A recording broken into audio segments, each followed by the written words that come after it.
Predict, pick, and prevail in your fantasy football leagues with Nick Giacobbe and Nick Cap. From breakouts to busts, superstars to sleepers, these are the guys that will help you achieve fantasy glory. This is the PrimeTime Fantasy Podcast. Welcome everybody to Season 2, Episode 17 of the PrimeTime Fantasy Podcast, where we give you our predictions, our picks, with the hopes that we help you prevail throughout the 2022 fantasy football season. I am your host, Nick Giacobbe, and joining me is Nick Cap. Nick, it is Friday, September 9th. We finally have football back, and we have no idea what happened in the Thursday night game last night. Yeah, we were recording on a Wednesday, but... So this is just a little behind the scenes here. We've talked about it on the last few shows that our schedule is going to be Monday, Tuesday, Thursday, Friday, and Sunday. So we're going to record our episodes basically the night before unless we have scheduling conflicts. So your news and the show itself will be basically the most up-to-date it can be possibly. Well, we're going live tomorrow at 6 o'clock. I'll plug that in a second. So we decided to record Friday's show tonight on Wednesday, September 7th. But by the time you listen to it, there will have been a football game played in 2022 of the 2022 season, I should say. And that's pretty damn exciting. So I do want to mention it again. Join us. Well, I guess you would have joined us already, so I'm not even going to plug that. Join us on Sunday for our first live show. Sunday, 8:30 a.m.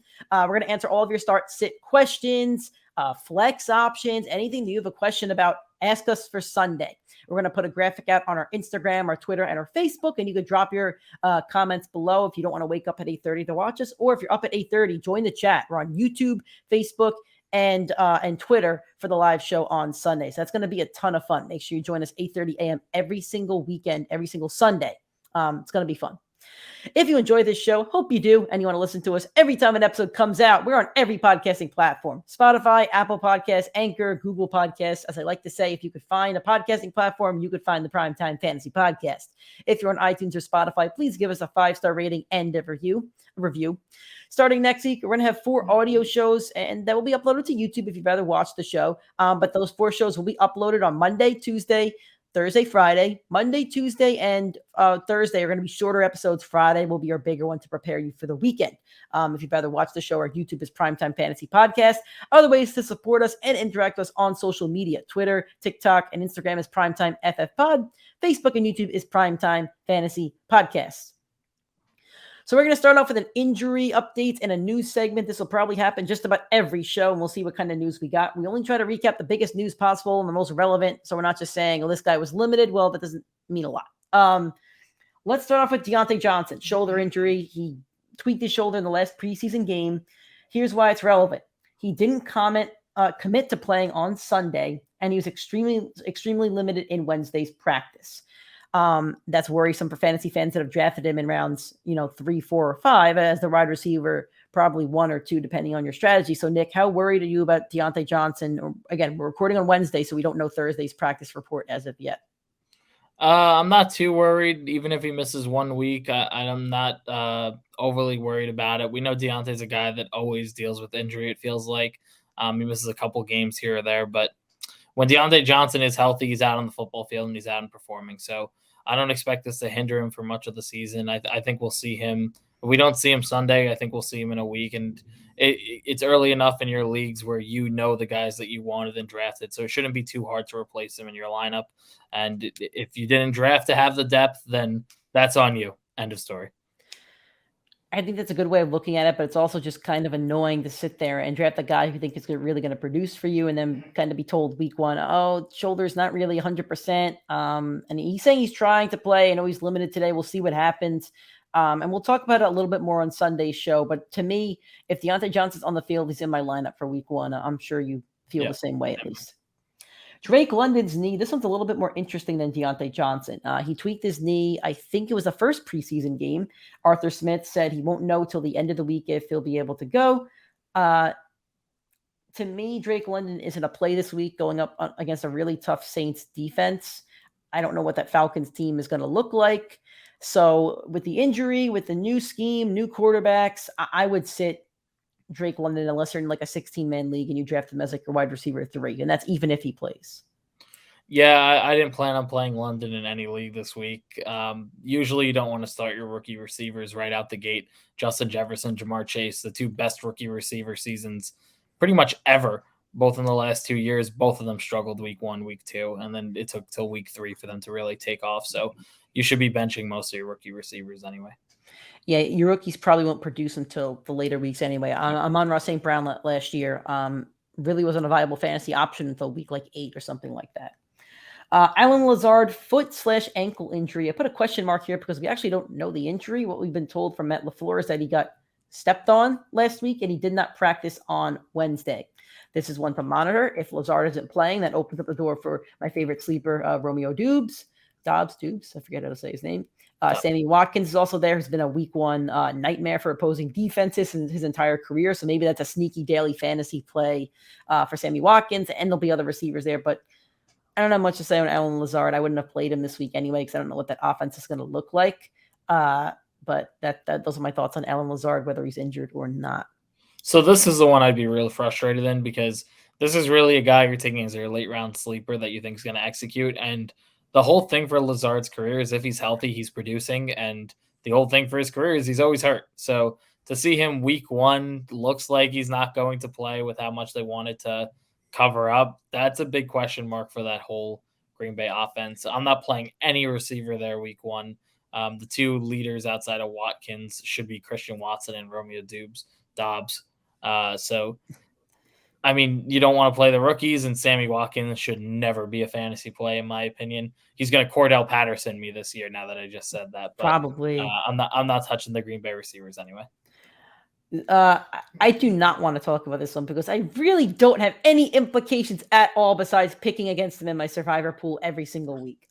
Zach Wilson has a knee injury. There were rumors that he might be ready for week 1, but we were told by head coach Robert Saleh that he will be out until week 4. And Cool Joe is coming in against his former team, the Ravens. I guess it's a revenge game. I think they're getting clobbered. I don't know what word you want to use, but it's not going to be great.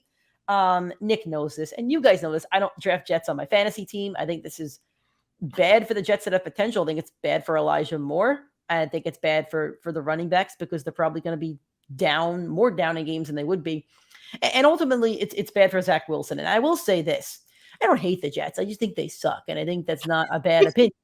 I think the Seahawks suck. I kind of hate the Seahawks. I think I hate the Seahawks. I do hate the Seahawks. But I'm still going to support them begrudgingly. Anyway, my point being, I do feel bad for Zach Wilson because he's never even had an opportunity to really step on the field and show what he's made of because I think he had the COVID thing last year and I think he was injured again. And we'll see if his career ever actually does get started, but it feels like he hasn't even gotten the chance to start his career. But Nick, you're a Jets guy. You're drafting Jets. I'm not. How does this affect your Jets players from a fantasy perspective? For me, it doesn't change much at all, honestly. The guys that really get impacted are Breece Hall, who, if you trusted him, you'd still play him. And if you didn't trust him, you're not playing him week 1 anyway. And then really Elijah Moore, who I've told you for 3-4 episodes now was QB proof for a 6-week span. So you're either trusting Elijah Moore in that good game script because they are going to be playing from behind against this Baltimore team, or you're trusting Breece Hall, who you trusted this entire offseason and took to be your RB2. So for me, it doesn't change much at all for the offense. Of course, I like Zach Wilson. I think he's got the bigger arm, the bigger play upside. But at the end of the day, if you trusted Elijah Moore, you trusted him to be QB proof. And if you trusted Breece Hall, it was going to be regardless of who the QB was there. So whatever you thought going into your draft is exactly how you should feel going into these first 3 weeks. This is just a phenomenal situation here. Michael Thomas has a hamstring injury now. I don't even remember what his injury was last year. I can't even keep track of his injury history over the past 3 years at this point. It's like you're playing the operation game. You're just taking every bone or muscle out of him at this point. Coach Dennis Allen, new head coach of the Saints, wouldn't say if he'll play week 1, and that's all we know. I wouldn't play Michael Thomas week 1. I wouldn't have drafted Michael Thomas, but if you draft him as your wide receiver 3, I don't think I'd play him until you know what you're getting out of him. Yeah, that's kind of how I feel. but not really. I'll get more into it in the breakouts and busts because All right. I think they're going to force him out on that field. I think he's going to say, I've sat on that sideline for way too long, and that Atlanta secondary is the worst in football. It is pretty bad. J.K. Dobbins is ACL / knee injury. Harbaugh said today that he's ascending quickly. He got in a limited practice on Wednesday, but he would not comment about week 1. I'm avoiding him week 1. I traded him away on my dynasty team for Josh Jacobs, but I'm avoiding Dobbins on week 1. And that's tough because you probably drafted him as your running back too. But first off, you don't know if he's going to play. That's the first issue. It is a 1:00 game, so that's good. So you know as of 11:30 or something that if he's playing. But even if he does play, why would the Ravens rush him out there when you have Lamar Jackson? You still have Mike Davis. I think there's another running back that's there as well. You have other running backs. So I don't think they're going to give him the volume that he really should get to get you a really nice fantasy number. So if you drafted 3 running backs, I would pivot away and maybe play like an Elijah Mitchell or a Josh Jacobs over him and then maybe flex 2 receivers. I'm just saying if you have to play him, you have to play him, but I would be very cautiously optimistic about his finishing stat line on Sunday. As bad as the Jets are against the run, because I don't think the Jets were good against the run like at all last year. Yeah, they were the worst team against the run in football. They were the worst. So it's a perfect matchup depending on how much volume that Dobbins gets, but I just don't think he gets the volume that you would want. For me, if Dobbins is out there, I'm playing him. Like I just said, the Jets were the worst team against the run for fantasy football purposes, allowed 25.7 points per game for the position. That would have been 2 more points than Derrick Henry, who was the RB1 who was the most fantasy points per game last year in full PPR formats. I know there's hesitation about J.K. Dobbins, but let's not forget a year ago when you were drafting J.K. Dobbins, he was going at the end of the 2nd round, early 3rd round. He fell to the 4th and 5th round because of injury concern. But when he was healthy, everybody knew the beast he was his rookie year. And there's no reason you can't replicate that against a pretty pitiful Jets run defense. Dobbins also really petty on Twitter about this stuff. Like anytime somebody reports that he's injured or something or isn't playing, he gets really upset. He takes it really personally. So anyway, let's talk about some other injury news. Chris Godwin coming off the ACL was a full participant in practice on Wednesday. He avoided the PUP list. But then he also went on a podcast yesterday and basically said he doesn't know how much he'll be used in week 1, if at all. It kind of depends on his body and the coaches and just a lot of blurred lines there.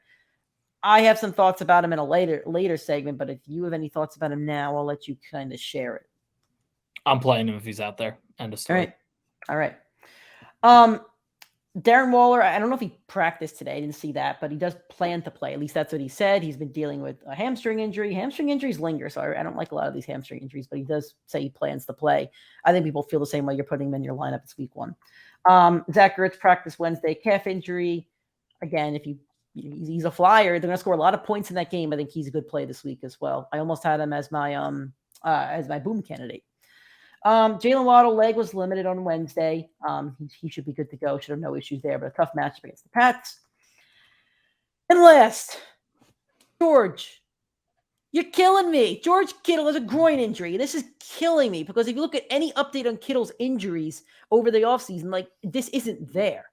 Like I'm on Roto World and like his last injury update, it was like a lower body injury in May.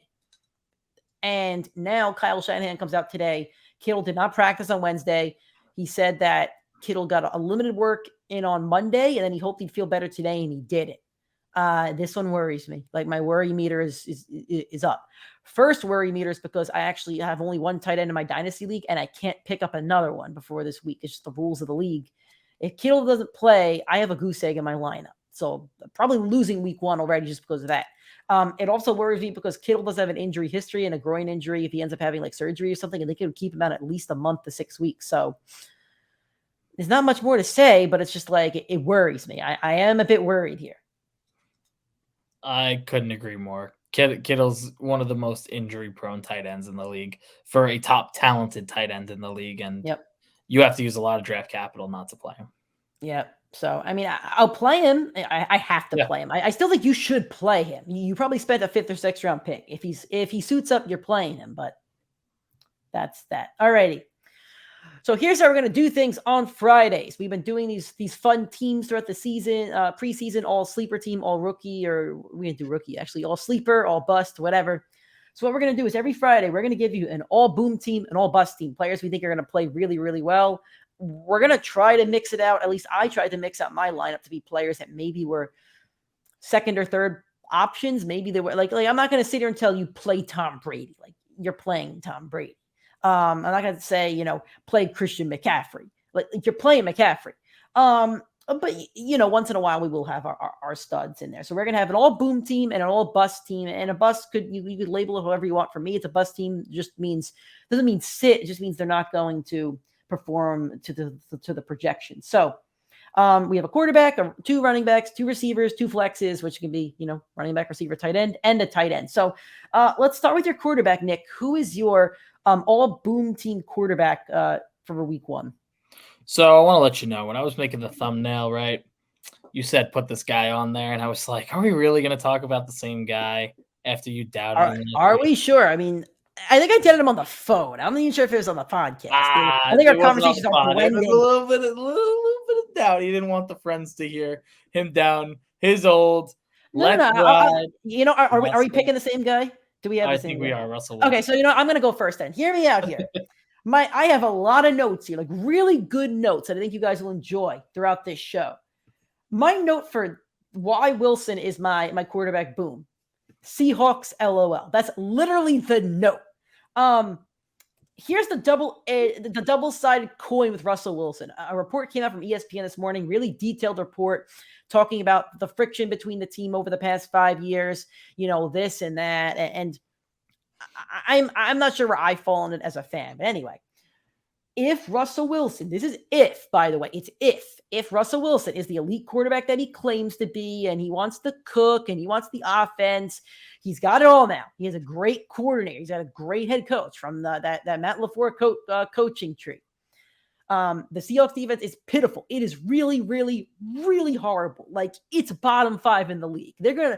Our starts every week are going to come from like the Seahawks defense, the Jets defense, the Texans defense. Like these are the worst defenses in the league that you're going to be playing your skill position players and quarterbacks against. So not only is he playing a bad defense, it's a revenge game. He's playing in the same stadium he's played his entire career. It's a revenge game. If he truly is that dude, if he's this guy that he claims that he is, he's going on a Monday Night Football, throwing for 350 and like 4 touchdowns. That's why I have him as my quarterback. Boom. But I do want to say this because Nick's calling me out on it. I'm going to be honest about it. If Russell Wilson shits the bed on Monday night, that is the most talked about story for the rest of the week in the NFL, barring any serious injury. That will be talked about until the next time he plays.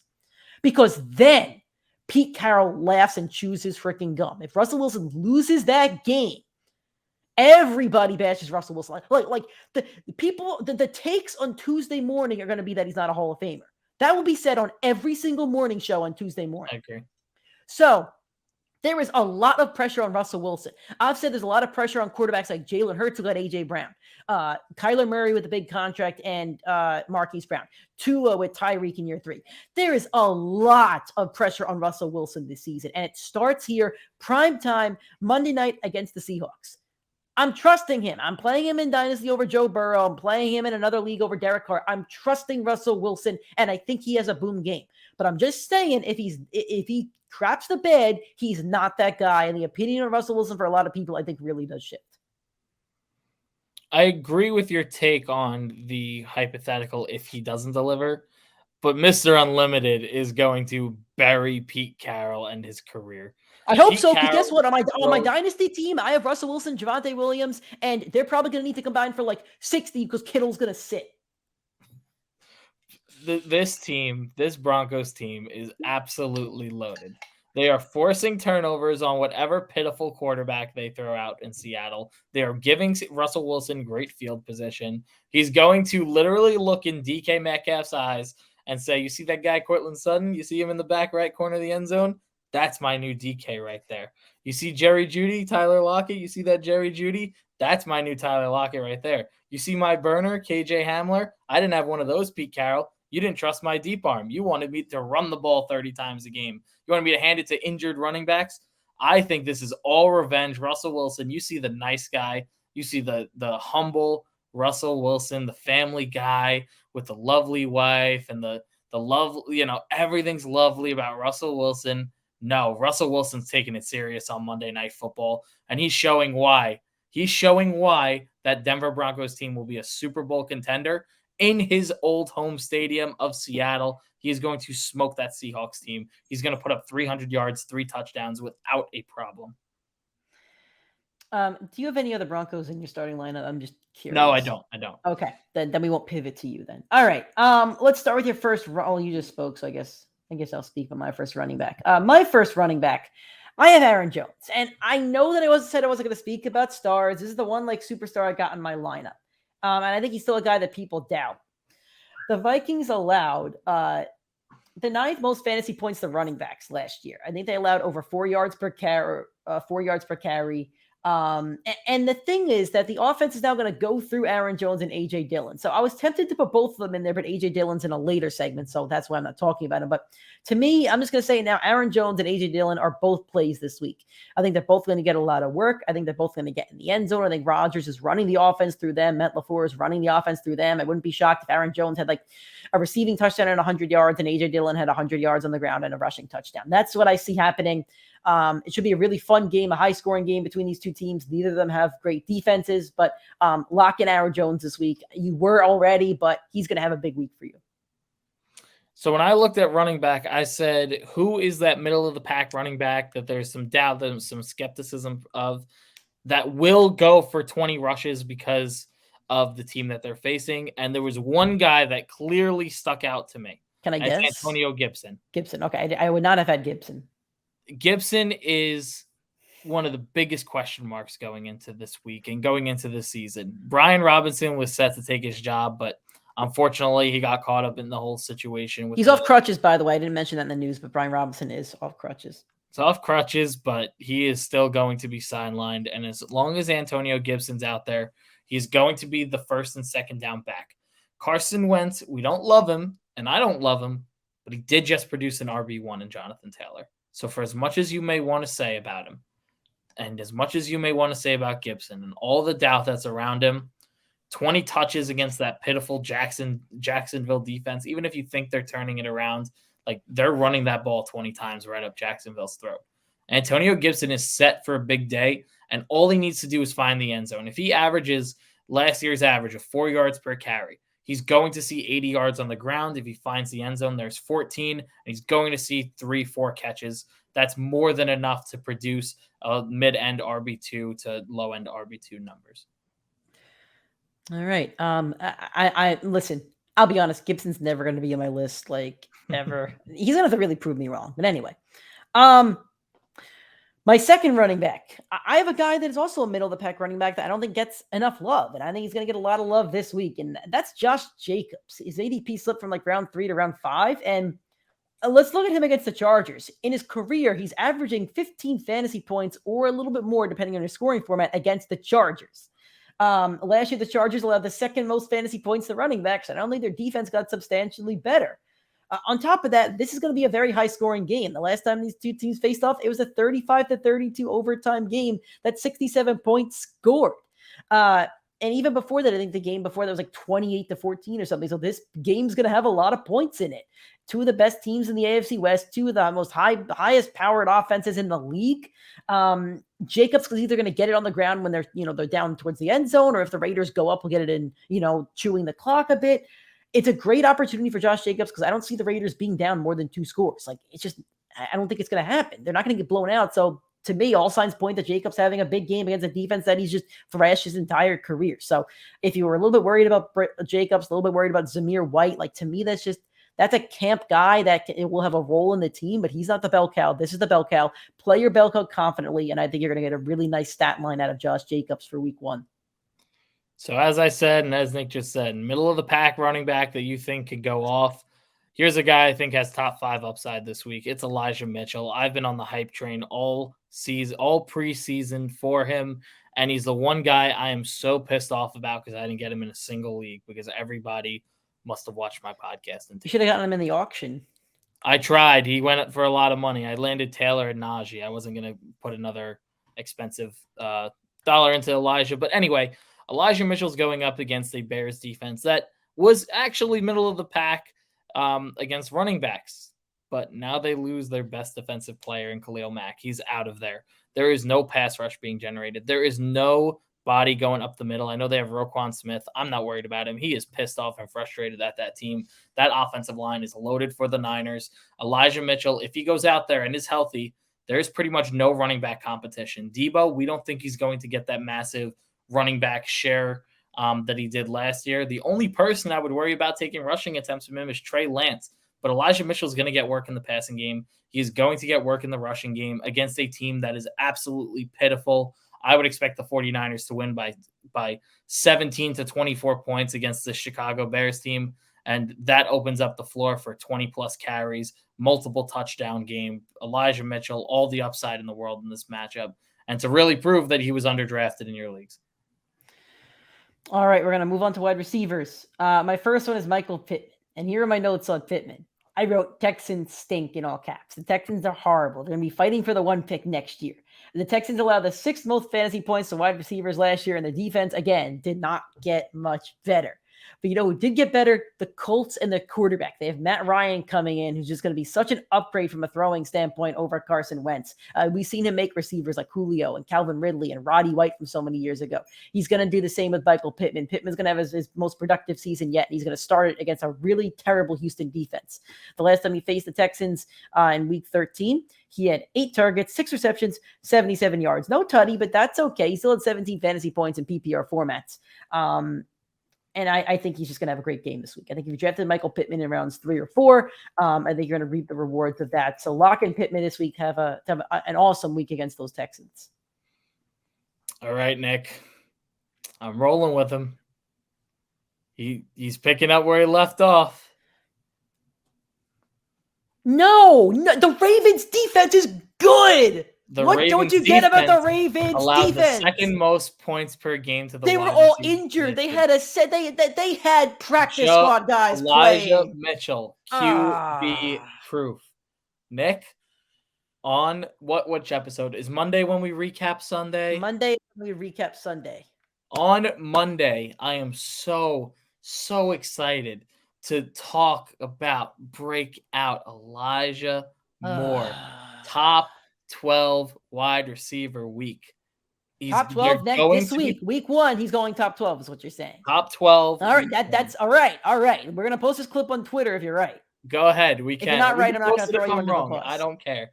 Elijah Mitchell. We got to make ourselves look good on social media. He's going to be playing in the slot. He's going to be playing with Joe Flacco. He's going to be playing in a team that will be playing from behind. Elijah Mitchell will see double-digit targets. I don't think that there will be a shadow of a doubt that that's going to happen. He's going to see 7 to 8 catches on those. He's going to see 80 to 100 yards on that. And then if he just finds the end zone, that's enough to catapult him to a top 5 week. So without the touchdown, he is hovering that 12 mark. That's exactly where I think he's going to finish. If he finds the end zone, he has the upside of the top 5 week. 8 catches, 100 yards, book it, post the clip on Twitter. Whether I'm right or wrong, I'm good with it. I have Marquise Brown, who's been one of my guys this offseason. He's going into a very high-scoring game against Kansas City. I think the over-under for this game is like crap. It's got to be 57 or something like that. Yeah, it's going to be a high-scoring game. He'll be the wide receiver 1 there. Just targets on top of targets on top of targets. And there's no Chiefs corner that's going to guard him. On top of that, they lost Tyrann Mathieu, their safety blanket, their blanket at safety, the leader of that defense emotionally, and also the best player on that field, probably besides maybe Chris Jones. But they lost their best defensive player in the secondary. Marquise Brown is going to fly by these guys. This is going to be an offensive explosion. Juju's going to have a great game. Kelsey will have a great game. I think that Marquise Brown has a great game. You probably drafted him depending on what format you were. Or what website you were drafting. You probably got him around like 5 to 8. And I think for a wide receiver 2 or 3 or a flex play, this is an awesome flex play. And you're going to get a lot of value out of him this week against a really bad Kansas City defense. Nick, I have a question for you. Yeah, I'll answer it. Which member of the Atlanta Falcons secondary do you think is stopping Michael Thomas from doing slants all game?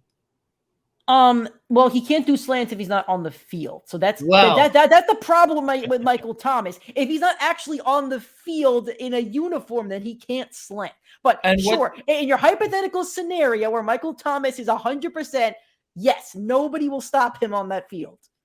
Michael Thomas is going to be out there. He is going to force himself out on that field.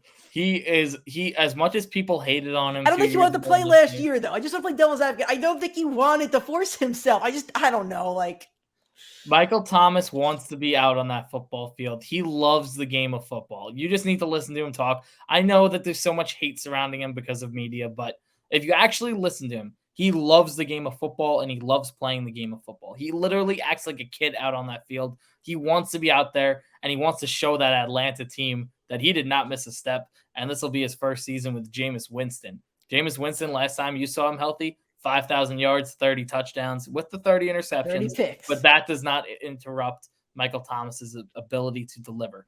I told you I would not play a rookie wide receiver. If Michael Thomas misses, I will absolutely slot in Chris Olave into this spot on my team. You know what? I'll tell you this. I would have picked Jameis Winston if I didn't pick Russell Wilson this week, because Jameis is going to have a great week against the Falcons. If you're in a super flex league, or if you're in like a 14-man league and you need a quarterback, Jameis is going to have an awesome week against the Falcons.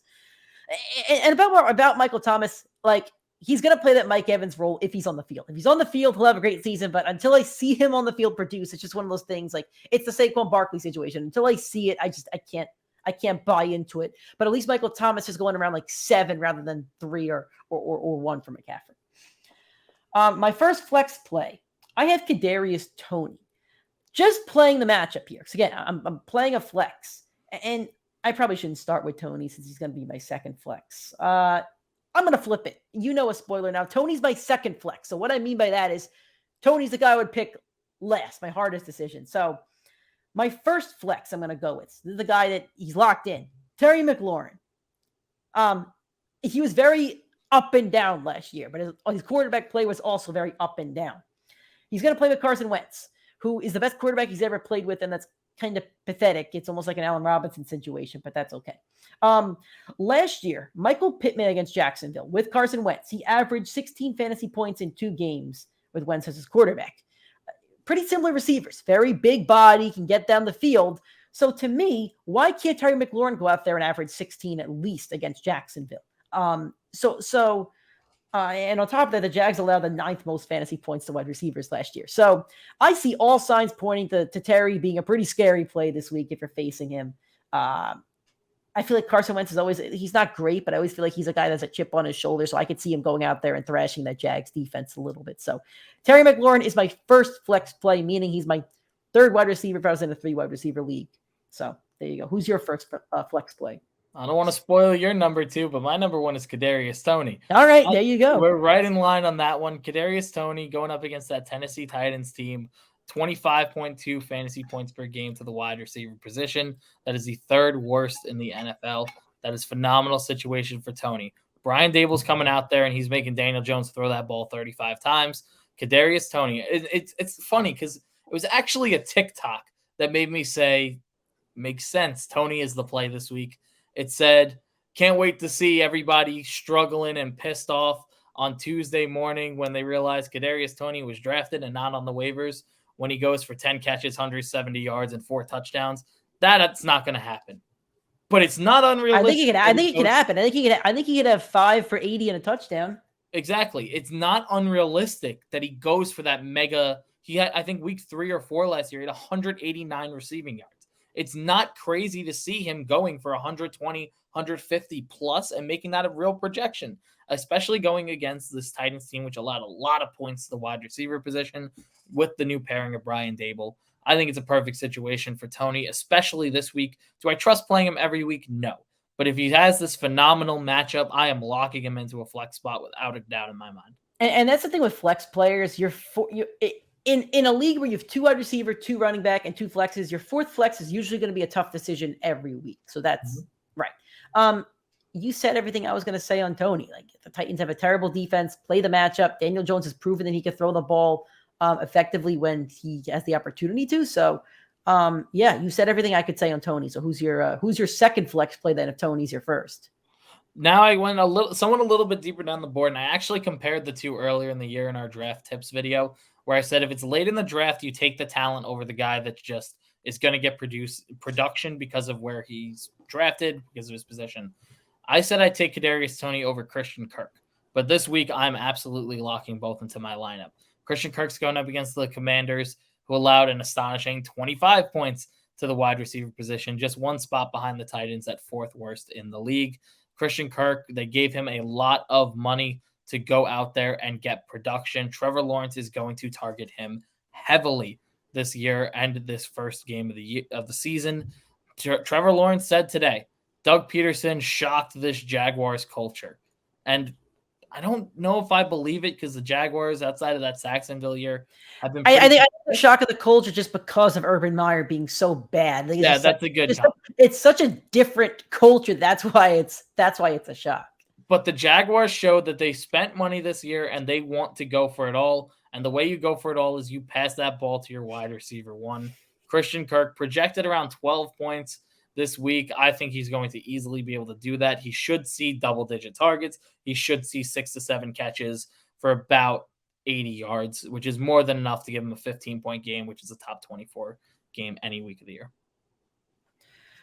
Moving on to tight ends. I do want to look this up.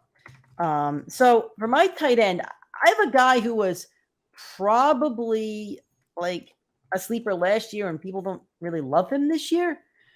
I have TJ Hawkinson. And here's why. I'm playing the matchup here. And I didn't want to give you a tight end like Kelsey or Schultz. Like, that's just no fun. Then I'm telling you guys are going to start anyway. But let's say you waited on your tight end and you drafted like Hawkinson and maybe Cole Kmet or something like that. I'm playing Hawkinson this week because Philadelphia, the Eagles allowed the second most points to tight ends last year, but they also allowed the third least amount of points to wide receivers. So those receivers are going to be covered over there in the Lions. It's a minor spoiler for our next segment. But TJ Hawkinson, I think he's going to be open. And even better than that, I love dumb stats. Do you know Jared Goff's record on week 1 against the betting spread? No. Is he undefeated or something? It is 5-0. Oh, man. The line right now is Lions 2.5. So wow. Yeah, we'll see exactly what happens, but that's a crazy line. Yeah, that's a bait game. That is a big game. It'll be that's going to be a tough one in my pick'em pool. But anyway, I think Hawkinson will have a nice game. I think he can find the end zone. I think he gets you like 4 or 5 targets, maybe like 40 yards. I think he gets you 10 points in your tight end slot, and that's solid for a guy you drafted around like 10. All right, so I'm taking the flip side of this game. I'm taking Dallas Goedert this I thought week. about that too. That's a good pick.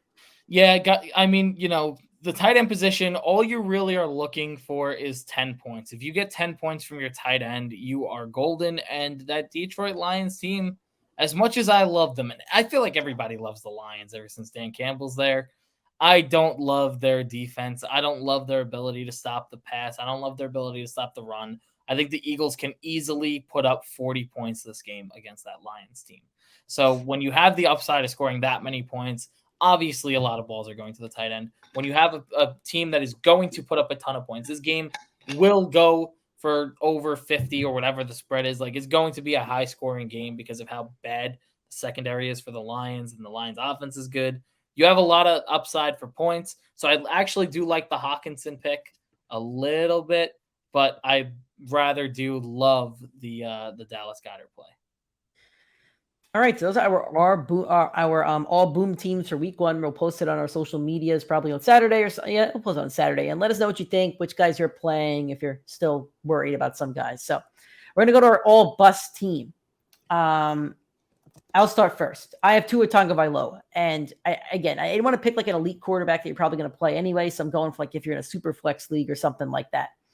My first note just says BB. You know who BB is, obviously. It's Bill Belichick. He's not a guy you want to go against if you're a quarterback, especially a quarterback he feels like a rookie. He's not a rookie, but he didn't feel like a 3-year quarterback. But anyway, the Pats D allowed the second fewest points to quarterbacks last year behind the Buffalo Bills. Like, I see this being like a slugfest, like a 17-10 game. Go get Jameis Winston if he's on waivers. Like, don't play Tua Tagovailoa. Go get Jameis or Matt Ryan. Like, there has to be a better. I'd play Trevor too. I wouldn't play Tua this week. I completely agree with you. I got to give you a crazy stat for a guy that you said you had the audacity to say yesterday or whenever we recorded a couple days ago that he has an upside of winning the MVP this year. Most passing yards, most passing touchdowns. It's Derek Carr. Yep. Last year, led the league in passing yards, 4,800. Phenomenal. His 2 worst games last year. Only 2 games sub 200 yards. Chargers and Chargers. The Chargers have figured out Derek Carr. They figured out how to stop him and his ability to pass the ball. I think a lot of people are going to say Derek Carr and Devontae Adams are going to bust through that ceiling and they're going to play him this week, which, fair enough. Adding Devontae Adams is a good reason to trust your quarterback. But when I see that kind of struggle and I see that team added Khalil Mack and has a healthy Derwin James in that secondary on top of already limiting as bad as the Chargers defense was, they ranked number 11 in points allowed to the quarterback at 18. So when there's the QB depth that there is right now, and when you took Derek Carr, you either took him to be your backup or you're in a 12-man league, you took him early and should have taken a backup right after. That's where you look to transition. I would rather play a Trevor Lawrence against the Commanders, who allow a lot of points to the quarterback position, over the quarterback that last year scored under 200 yards in each of his games against this team. Moving on to running backs. My first running back is fantasy breakout running back at the age of 30 last year, Cordell Patterson.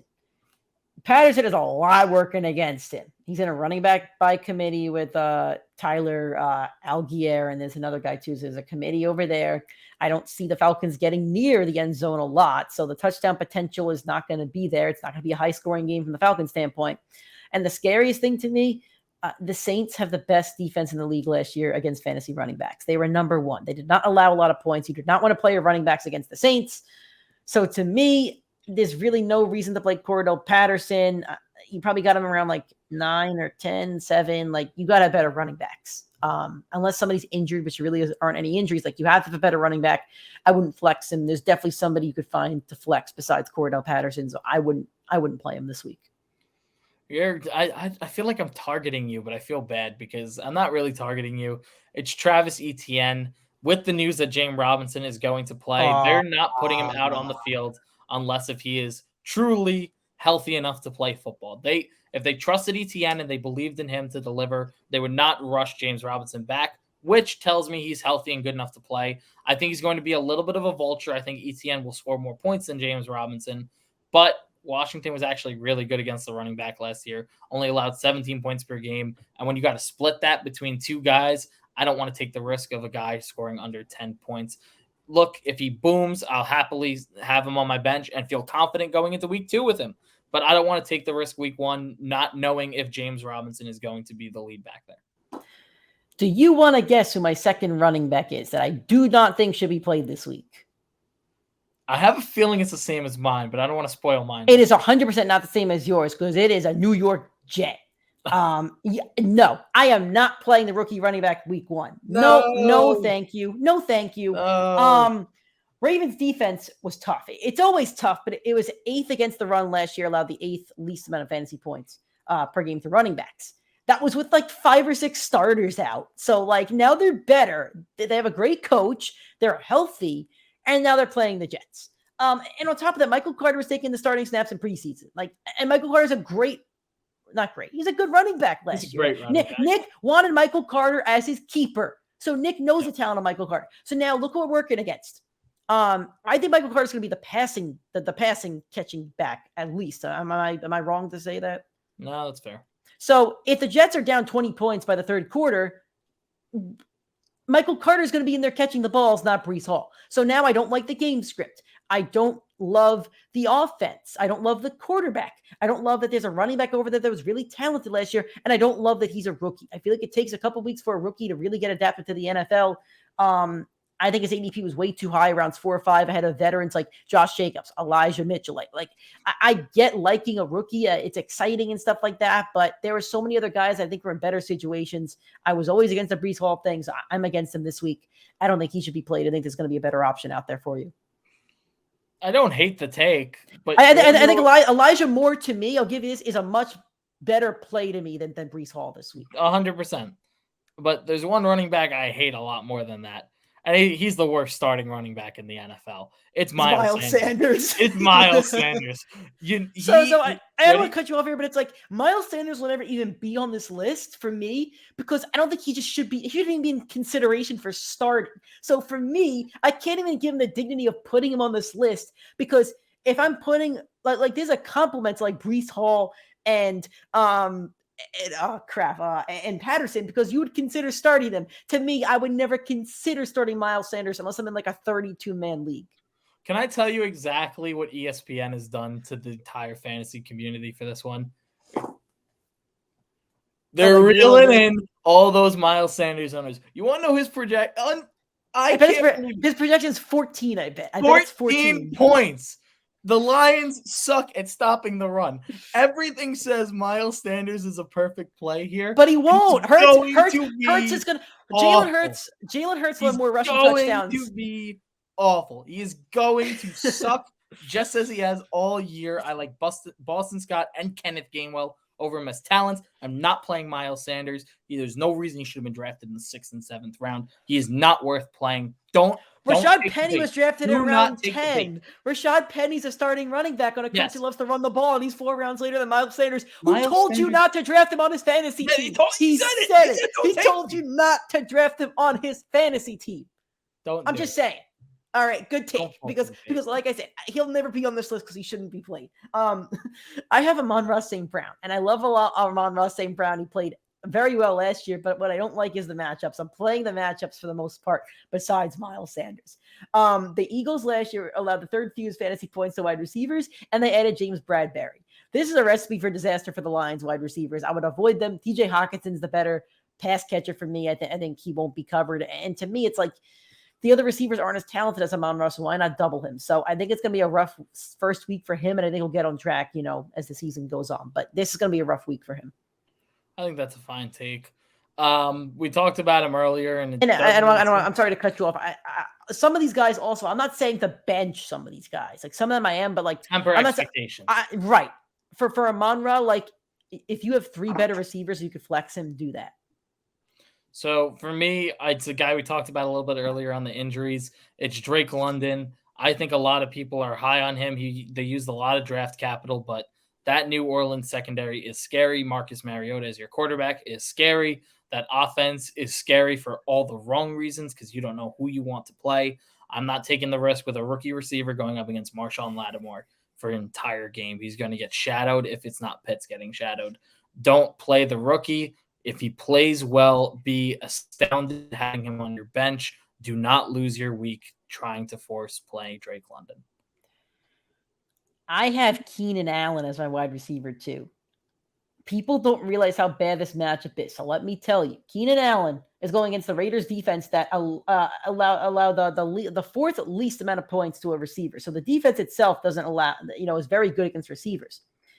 Now, Keenan Allen plays in the slot. He played over 60% in the slot last year. I think it was 65% last year in 2021.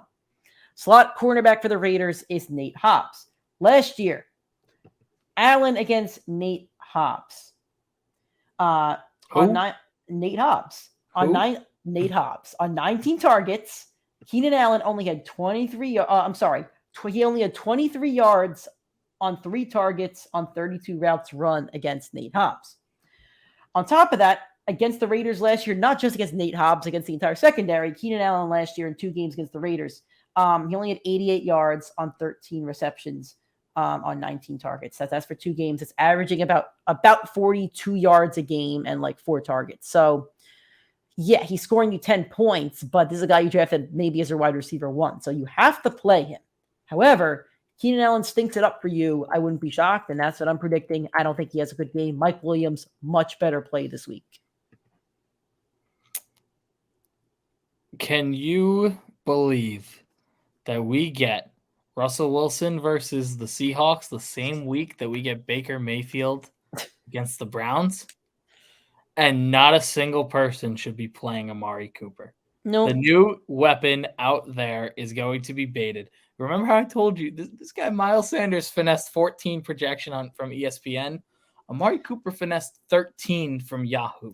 I'm That is an benching. even bigger tragedy in my I'm opinion. benching Amari Cooper for Darnell Mooney in my dynasty league, and The Mooney doesn't Panthers have a great matchup either. The Panthers have actually been a phenomenal defense for fantasy. And there's only 2 players on that team you should be playing. It's the 2 running backs out of there.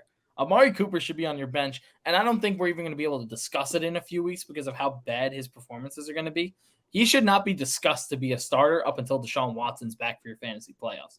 Up until then, he should be a must bench, and I'm not playing him in this matchup, as tempting as it might be for a Browns redemption against Baker or whatever. I almost put him as well, but yeah. My first flex play, or my flex fade, I should say. I have Brandon Cooks. Colts D is excellent. I think they're going to win this game by like 15 or 20. Stephon Gilmore's a Colt now. I think he could shadow Brandon Cooks, and that's a problem to me. So with a position being so deep, I think you could find a better receiver to play in your flex spot than Brandon Cooks. So I'm benching him this week. We'll see what happens next week, but bad matchup. I'm fading him.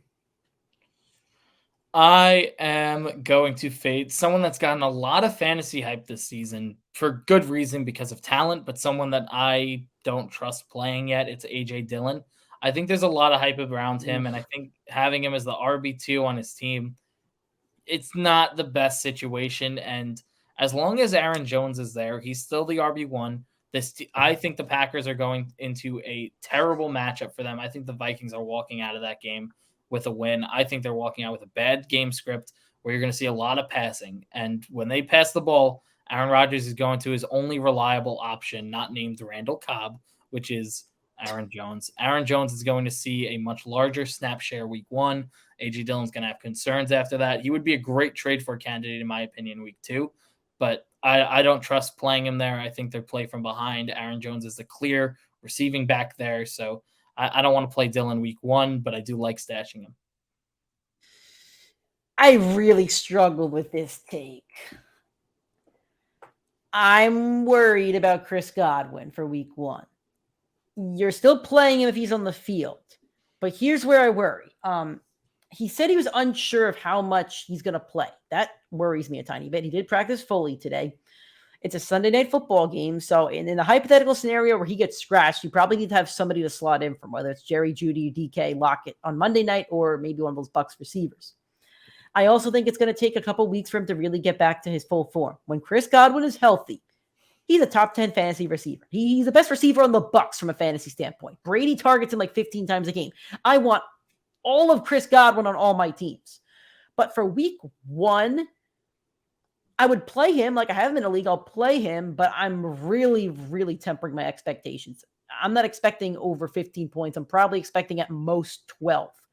And that's not bad for a flex play, but by name value alone, like you would expect a bit more. So all I'm saying with this take is that I think he's going to bust due to his projection, due to his name value, due to knowing what he can do against the Cowboys defense if he was fully healthy and recovered from the ACL. If this game was taking place in week 4, he'd probably be a start for me, but he needs to get over that injury, and we'll see how he progresses. So there's one guy in football that likes to light these big smoke screens, and he did it to me in week 1 last year, and I think he's doing it again for week 1 this year. It's Kyle Shanahan and Brandon Ayuk. Ayuk put up the biggest disappointment for a fantasy game. Like, he was drafted 6 rounds last year ahead of Deebo Samuel. He was drafted in the 5th round, got all the hype in the world. They gave him so much love in training camp, and he came out week 1 and barely saw the field, and he had a 0-point goose egg to start your season when you drafted him to be your wide receiver 2. I am not trusting the smokescreen this year. I trust Brandon Ayuk's talent, but I have not trusted Kyle Shanahan enough, where in Trey Lance's first real game as a true starter of this team, where he's going to find a way to use all 4 major players on that offense. It's Deebo, it's Kittle, it's Mitchell. Those are his 3. Ayuk's number 4. I'm going to bench him this week, and I'm going to look for better weeks ahead. Everybody's favorite tight end sleeper this year is Cole Kmet.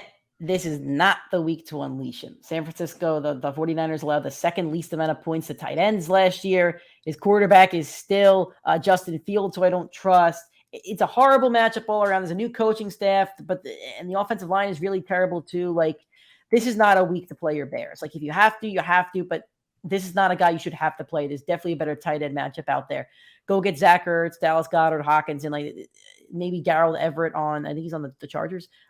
There's got to be better options out there. And to me, Cole Kmet's not a good option. It's not a safe option. You're looking at a guy who's going to score under 5 points, I think, this week, unless he scores a touchdown. So this is not the week to bank on Cole Kmet being your sleeper of the year. I have Cole Kmet written down. You said everything I need to say. There you go. All right, before we get out of here, we're bringing back one of our favorite segments from last year. We're calling it Flex on them. We're giving you a player from each game, 2 players from each game that you'd probably play in your flex spot. It depends on the game. It's not perfect every week, but it's a player that you're going to play in your flex spot, and we're going to tell you in like 1 or 2 sentences why we would pick that player. Michael Thomas or Drake London? Well, I told you already I'm playing Michael Thomas, and I'm not playing Drake London, so that's... If Michael Thomas is healthy, I'm playing Michael Thomas. Bearing health, Deontay Johnson or T. Higgins? Deontay Johnson, I'm taking the wide receiver 1 with the guaranteed workload over T. Higgins, who averaged 6 catches a game as the wide receiver 2 on his team. I'm with you as well, but I think Higgins has a nice game. Brandon Ayuk or Darnell Mooney? Darnell Mooney, like number 1 option on his team. I know we don't love Mooney in that Bears offense, but I'm taking it over the 4th best option for a rookie quarterback. I'm taking Brandon Ayuk because I'm worried about Kittle's injury. I think there's more targets to go around, and I think Ayuk could not out-target Debo, but I think that Debo at least is going to have a pretty solid I think that Ayuk's going to have a pretty solid year, so I would go with Ayuk in this one. All right, Nick just lost the stream for 1 second, but that's okay. Amari Cooper or DJ Moore? I think we're both going DJ Moore here. We don't need to... I hate both, but I'd go DJ Moore. Devontae Smith or Amon-Ra St. Brown? I'm taking Amon-Ra. I don't know how that he does not see double-digit targets when he's the best option on that team. I'll go with Devontae Smith because I'm fading Amon-Ra St. Brown this week. Rashad Bateman or Elijah Moore? I don't need to say it. You don't need to say it. I'm taking Rashad Bateman, number 1 receiver on his team. He's gonna have a lot of targets on that team against that terrible Jets defense. Give me Rashad Bateman. Crazy. Chase Edmonds or one of the Pats running backs, Damian Harris or Ramondre Stevenson or Ty Montgomery, who's also apparently an option. I love how it said one of the Patriots running backs. But you know what? We can do this for the Dolphins too. You know what? Okay, we're going to make this fun. Crap. 1 Dolphin running back or 1 Patriot. You know what? I'm changing it. Give me 1 Dolphins running back and 1 Patriots running back that you would play this week because they both have like 4. Chase Edmonds. I'll play Chase Edmonds too. I'll play Ramondre Stevenson because Belichick is actually praising him, and Belichick doesn't praise anybody if he could catch the ball. I'm not playing either, but if you force me, I'm forcing you to play Stevenson. one. Christian Kirk or Antonio Gibson? Oh, these are 2 guys that I like both this week. If you're playing full PPR format, I'm taking Kirk. Any other format, I'm taking Gibson. I'm playing Christian Kirk saying he's going to get a lot of targets, and they paid him a lot of money, so he should get a lot of targets. I'm so against Gibson. I just don't want any part of him like anywhere. Michael Pittman or Brandon Cooks? I mean, Pittman's one of the guys I like, and Cooks doesn't, so Pittman's for me. Pittman was on my list initially to be a must-start this week, and I took him off. So all right. Go Pittman. Hunter Renfrow or Mike Williams? For me, it's very easily Mike Williams. I don't think it's close. I would say Mike Williams too, because I think he's going to be the wide receiver 1 on that team this year and in this game. AJ Dillon or Adam Thielen? I'm taking the touchdown upside of Thielen over AJ Dillon. I'm taking the touchdown outside at AJ Dillon, so I think he's getting all the goal line work. Give me some AJ Dillon. Give me both of those Packers running backs. But I think they're both good plays. Kadarius Toney or Robert Woods? We both like Kadarius Toney, so I think we're both going to go Kadarius Toney. Hollywood Brown or Juju? I have Hollywood Brown in my stardom, but I like Juju a lot. I think they're both good plays, but I'll say Hollywood Brown by a slight edge. I'm taking Juju. I think he has more guaranteed workload. I think he's the clear wide receiver 1 there, and I'm not sure Hollywood Brown is yet. I didn't know what to do for this one, but we ended up with Dalton Schultz or Chris Godwin. I'll take Dalton Schultz because I know he's healthy, and Dak has to throw a lot. So does Tom Brady. I'm taking Chris Godwin. I can't fade him if he's out on that field. This is a real tough one to end it. Cortland Sutton or DK Metcalf. Broncos country, let's ride. Or both go in Cortland's side. All right. We try to give you as many flex plays as we can. If you still have some questions about your flex, your lineups, whatever, please let us know. We're going to put up a question graphic tomorrow on Saturday on all our social media channels. We'll answer those questions live Sunday morning, 8:30 a.m. Eastern time on our YouTube, Facebook, and Twitter. You could text us if you have questions as well. If you have our numbers, if you don't have our numbers, there's probably a reason why you don't. On top of that, if you are up at 8:30 and you're early birds like us, join the chat. Talk fantasy with us. We'll shout you out. We'll put your question on the screen. We'll answer all of your questions live. If you want to post them beforehand, cool. If not, we'll answer. You could ask us in the chat. We'd appreciate you joining us. 8:30 a.m. Eastern time, YouTube, Facebook, and Twitter. You can find the show on all podcasting platforms next week and the rest of the season 4 times a week. Spotify, Apple Podcasts, Anchor, Android, anywhere where you get a podcast, you get us. YouTube's Primetime Fantasy Podcast if you'd rather watch that video version. Social media, Twitter, TikTok, Instagram is PrimeTimeFFPod. Please interact with us. We'd love to interact with you and help you out on your fantasy leagues. Facebook, YouTube, Primetime Fantasy Podcast. That's all we got. We'll talk to you guys on Sunday morning, 8:30 a.m. Eastern time. We're excited for some football. It's going to be great. That's all I got. We're out.